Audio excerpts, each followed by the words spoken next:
Good afternoon, ladies and gents. Where do we start? What a night that was. A lot to talk about, a lot to get into. There's only one place to start for me, though, and that is Zach Chelli.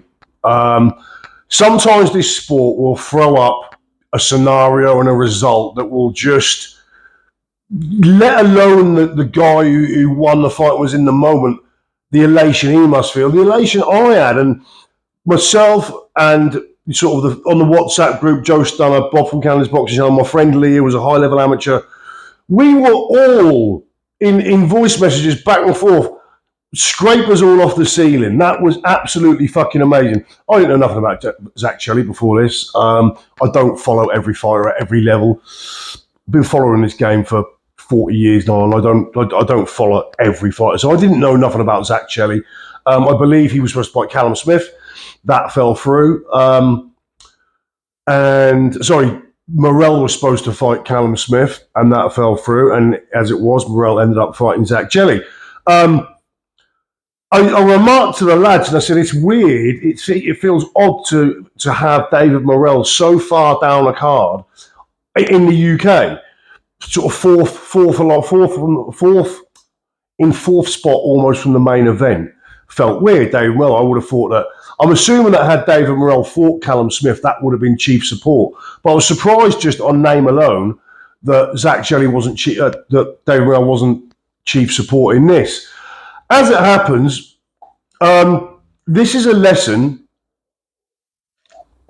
in belief, sticking to a game plan, not being overawed by the occasion or the opponent, and just dreams can come true. Chelli was very, very he was awkward in the sense that he was awkward to find success against and awkward to look good against for Morrell. Saying that, Morrell, I was surprised at sort of how one-dimensional he was at trying to work openings, and he was trying to force it, and it just wasn't really working for him. He wasn't looking that great. Chelli sort of used the counter very well, decided to counter punch, which meant Morrell had to go look and do a certain degree. But I sort of expected a bit more from Morrell, but nonetheless, that shouldn't take anything away from Zach Chelli's performance. Was it the end of the 10th and the start of the 11th, or end of the 11th, start of the 12th, when he just came out? And couldn't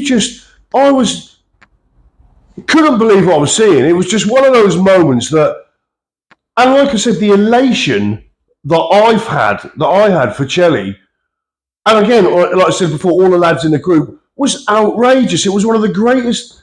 There's great moments in this sport. You know, there's always been big upsets. But when it's a guy from your country against a legit star, and I was saying sort of in the early stages of that fight, me and Lee were talking about this, and we were saying how the Morrell-Benavidez result, going the distance with Benavidez, dropping him, how well that had aged looking at Benavidez now. And then the guy that took Benavidez the difference, the same Benavidez that we watched last week, the absolute fucking force of nature, that guy, David Morrell, has now lost to Zach Chelli. Absolutely fucking fantastic. That could have... The night had to go some after that, just to top that, because that was just absolutely fucking phenomenal.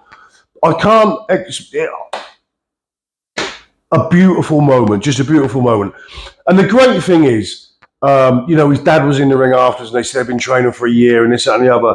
And the thing with Zach Chelli now, I would imagine Morrell would want a rematch, because Morrell losing to Benavidez is a defeat you can handle. You can have that on your career. But for Morrell to lose to a guy like Zach Chelli is going to be one that I would imagine he would want to scrub and put right. And if that's going to be the case, then Zach Chelli can pretty much name his price. And I'm sure that won't be next. Zach Chelli will get a fight. You know, light heavyweight's a decent division in this country. So he will get a fight next, and he will earn way more money than what he was, ever going to for him at the level he was at. He's now worth way more. And so if he takes that and then wins and comes through, and even if he loses, gets a Morrell fight, he's made life-changing money. And I just think it's absolutely fantastic. He's going to be a local legend till the day he dies where he lives.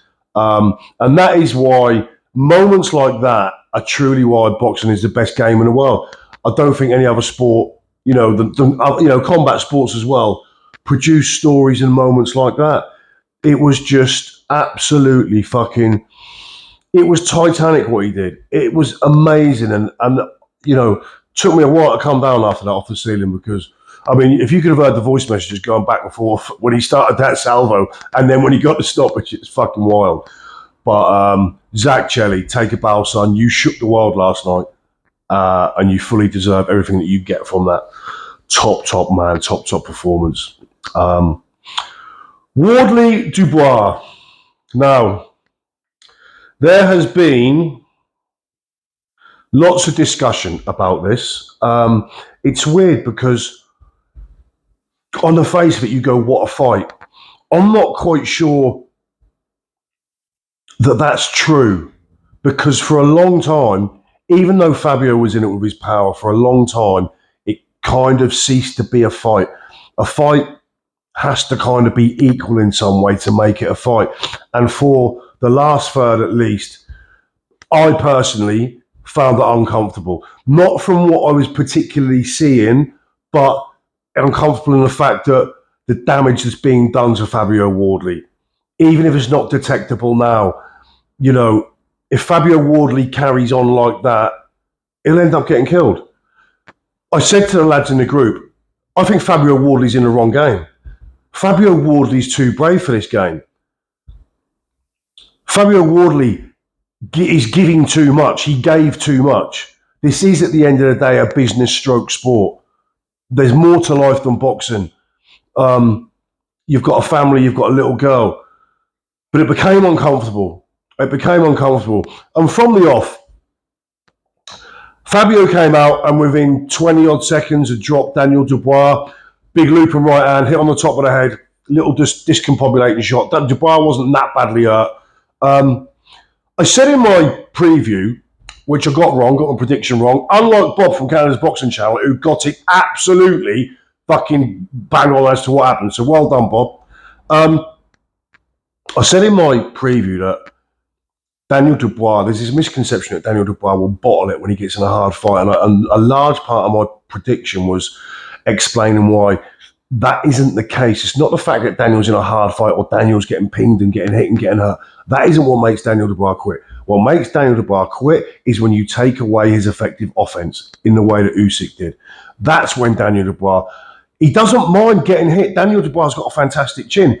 He doesn't mind being in a war, so as long as he's in that war, he can fire his own artillery and it can land on the target. If that can happen, he's not going to quit. And even after the second knockdown, where he took a knee, rightfully so, by the way, in the moment, I was like, see, he took a knee.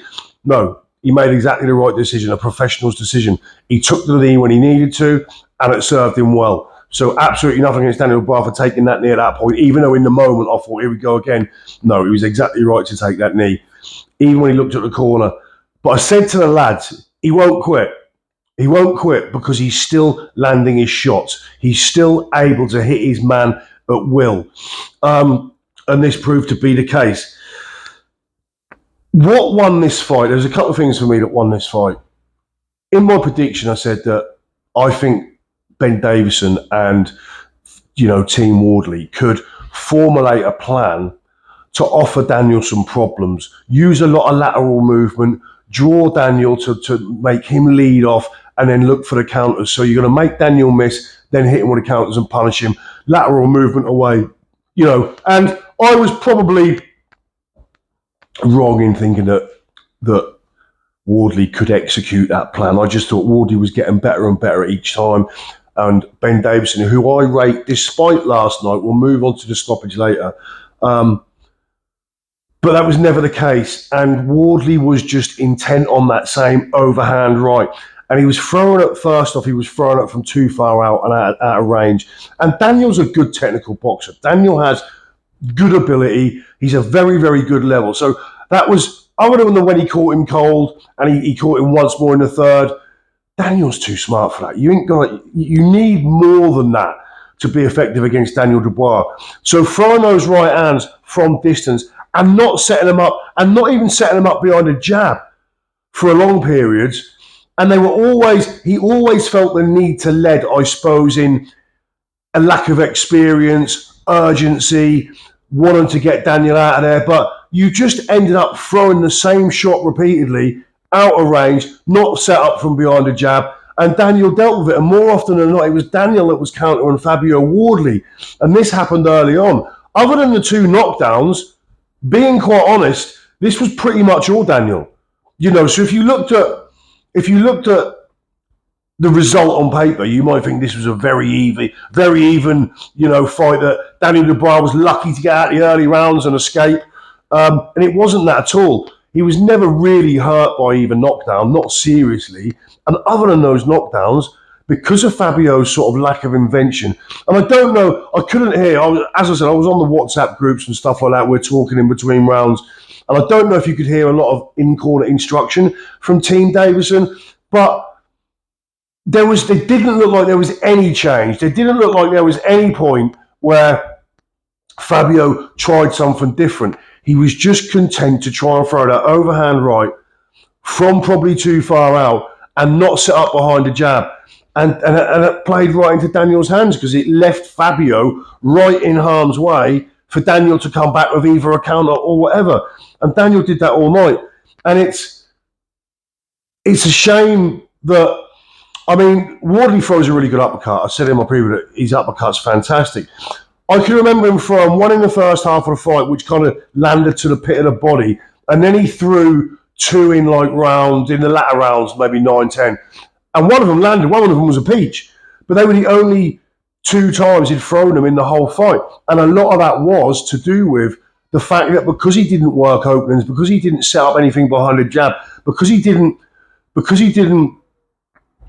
feint and he didn't lure Daniel, the uppercut was never there. You can't just, as Joshua showed when he fought Dubois, you throw the uppercut recklessly from distance, and that's the result. It's a very dangerous shot to throw. It leaves you very vulnerable. So because Wardley never did any of this stuff, he never got the chance to throw the uppercut, never got a chance to employ it. Daniel won this fight. You might say it was Daniel's heart, it was Daniel's bottle. Daniel won this on fundamentals. Daniel won this on boxing ability.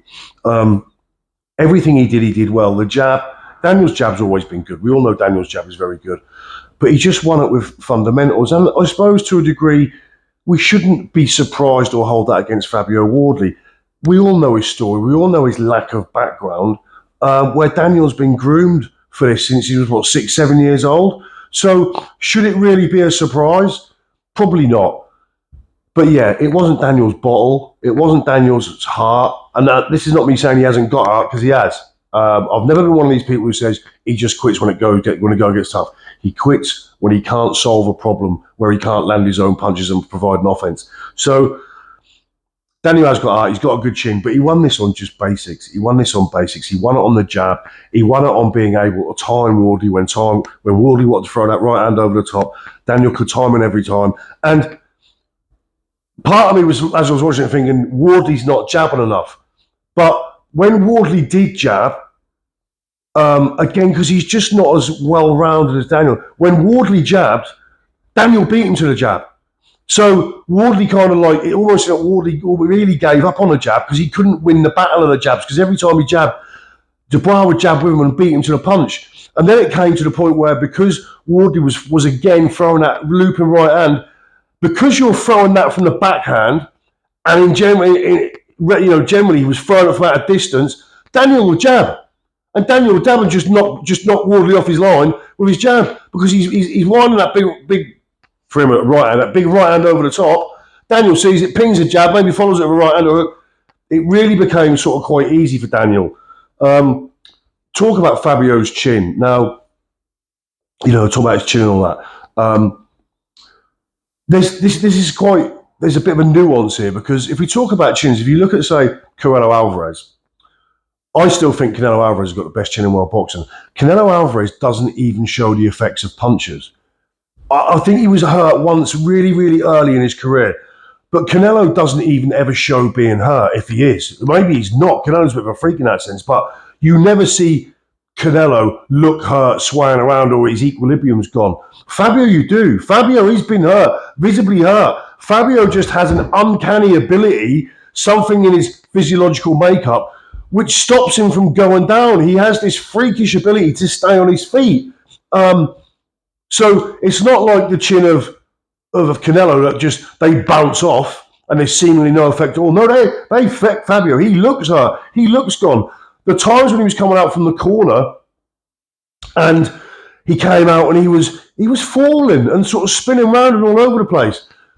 So Fabio, yeah, he's got an uncanny, Fabio's chin. Fabio, in a traditional sense, yeah, Fabio has got a good chin. But Fabio does get hurt. Fabio shows you effects. He just doesn't fucking go down. You cannot put that man down. Would a 50 BMG put him down? I don't know. He's wild when it comes to that uncanny ability to stay on his feet. Then, as the fight went on, I felt for me that Fabio, just the sheer bulk of Daniel Dubois and the strength and his punch power, to me, by the midpoint, almost you could tell that it was draining Fabio. That and the fact that he was missing the majority of those big overhand rights were really draining Fabio. And I think Daniel, being the biggest puncher that Dubois has ever been in with, sort of really was different to anything Fabio had felt. And I think it started to drain Fabio. I think Daniel's just sheer weight. A lot of the stuff was up close. There was a lot of mauling, a lot of holding. Daniel is a fucking bull. He's an absolute bull. So I think that started to tire Fabio. Daniel done the distance easy. And you've got to remember, this is another thing. When we talk about Fabio Wardley's lack of experience, there's another area that no one ever seems to talk about. Daniel Dubois has been bred from sort of 6-7 years old. He has built up a elite level, absolute world class, top tier in any sport level of stamina that's been built and built and built and built from a child. Fabio has not been a professional fighter. What's he been fighting? 10 years? 10 years? Something like that? You can't compare that to someone who has been drilled like a racehorse from a child. There's a different level of athleticism. So Daniel also had that to fall back on, and that showed as well. And then we get to the later rounds, and we get to talk about Howard Foster. Now, Bob had said to me earlier in the day, wouldn't it be fucking ironic if Howard Foster was refereeing this fight? And neither of us had looked as he was refereeing. And fucking, would you believe it, who was refereeing this fight? Howard Foster. Now, Howard Foster comes in for a lot of shit, and a lot of it justifiable. Now, I made a video again, and I said this in the preview, why I thought his decision in the Joseph Parker fight, why I believe he made it, and why I didn't have a problem with it. I can see how some people would say it's early, and I don't have a problem with that either. But in this fight, had previous experiences for Howard Foster and criticism and abuse he's getting for ending fights early left him to carry on this fight too long. I thought in the circumstances, he called the doctor in twice. Now, if the doctor comes in, if he's got no cuts that are flowing into the eye, one of the eyes looked near enough shut, but the doctor obviously saw that enough to know. If his pupils respond how they should, he's got to be able to let go. If he calls out the right number of fingers that the doctor holds up, if he passes all those little preliminary ringside tests, chances are he's going to be able to continue. And the referee can only go on what the doctor is telling him. In this instance, yes, if it had Howard Foster stopped that sooner, I would have had absolutely no problem. But where he stopped it in this fight, when you take into account the nuance, I think he was correct in what he done. Now, do I think that fight carried on too long? Yes. But at that point, I think the onus is on the corner and Ben Davidson. You've got to remember this. His corner team know Fabio intimately. They know him inside out. If anyone is placed to make the call to pull Fabio because Fabio has took too much and had enough, it's his corner that work with him daily. For me, the onus is on them. For me, Howard Foster is going on the advice of the doctor and the fact that it's a world championship fight and the fact that Fabio is the champion, which to adds up, I think Howard Foster done the right thing. I don't criticise Howard Foster. As I said, if he'd have stopped it sooner, wouldn't have had a problem. As he didn't at this point, didn't have a problem. To me, the onus falls on the corner all night long. It's their man. They know him. They spend every day with him. They watch all the hard spars with him. It was down to them. And listen, I've always been a fan of Ben Davidson. On this occasion, I don't know. For me, I found the last 2 rounds uncomfortable. To me, it was clear that a lot of the snap had gone out. Well, if not all the snap had gone out of Fabio's punches. He looked in a bad way, and there's more important things in boxing. I have no doubt that there was times in there in the last couple of rounds that Fabio internally was probably wishing the referee stopped it or pulled him. He'd never opt for a way out himself. He's too much of a fucking warrior. But there'd be a part inside him that would want that to stop. And that's you know me. Fabio's my guy. I'm a huge Fabio fan, but he's a human being at the end of the day. A rematch. Personally, I wouldn't want to see it. And I wouldn't want to see it for the reason of I don't see that being any different. It could be even worse next time. I don't think Fabio now, for me, it's evident, can make the strides in improvement enough to overcome someone as well-rounded as Daniel. And Daniel's an on-top fighter in many degrees. He's on top in the fact as long as he can get his putt shots off and he can hurt his opponent, doesn't matter if he's getting it. When you take that away, it's when you don't want to know. He's an on-top fighter. But he's just too good a fighter. He's got too many tools for Fabio. So do I want to see a rematch? No. And now if Fabio, this is another thing me and my friend Lee were talking about last night. We were both saying, if you don't believe that you can beat anyone out there, you shouldn't be in the game. And Fabio would probably fight Daniel Dubois again. That's the type of man he is. Would he believe he can win? I don't know. And if you're going to say, and I'm not saying this is going to happen, I'm just saying this is a scenario, a train of thought. If Fabio wants to avoid that, and you wouldn't fucking blame him, you're kind of admitting that you can't beat anyone out there. And at that point, you should leave the game. It's going to be tough. I haven't heard anything. We're now currently 1:00 Sunday afternoon. I haven't heard any news yet on Fabio, whether he's all right, whether he's had any serious damage. But certainly, that is a fight where, for me, you'd want 9, 10, 11, 12 months out to recover. Fabio went way above and beyond the Call of Duty, so much so that it could be harmful to him going forward. And like I said before, is Fabio just too brave for this sport? Some fighters are too brave for their own good. Joe Stunner said to me last night, he said, Fabio Wardley should be in special forces rather than boxing. And it's probably right, isn't it? It was an absolute spectacle to behold while it was competitive, but at the end, it kind of ceased to be competitive. It probably ceased to be competitive with sort of 3 or 4 rounds to go, if we're honest. But Fabio always has that puncher's chance. But so, yeah, what a night. It'll live long in the history. For me, when they say it's one of the greatest heavyweight fights, I get what people mean. But for a time, it was so one-sided and one guy was getting beat and getting killed in there, that kind of took it away from being a fight. So, wow, yeah, it'll stick with me. Daniel Dubois. Where do they go with Daniel Dubois? I've heard that they still fancy Hrgović fight. Daniel Dubois could have a good rest now, and then could have Hrgović after he's dealt with Dave Allen next week. I've got no doubt Daniel Dubois will get beat again. I don't really want to see a third Usyk fight in the same way I don't really want to see Wardley Dubois too. So where does he go? Of course, what we would all want in a perfect world, which we very rarely get, is Moses Atalma. That would be massively telling for both guys, and that would be another dream matchup. Are we going to get that next? No, I think the Moses bus is going to go one route, and the Dubois bus is going to go another route. But we will see. Epic night, though. Great card, other than Vovolov. I don't know his fucking name. 2-time Olympic gold medalist. Full respect to him because he's got a good pedigree, and I never disrespect fighters. I know what it's like.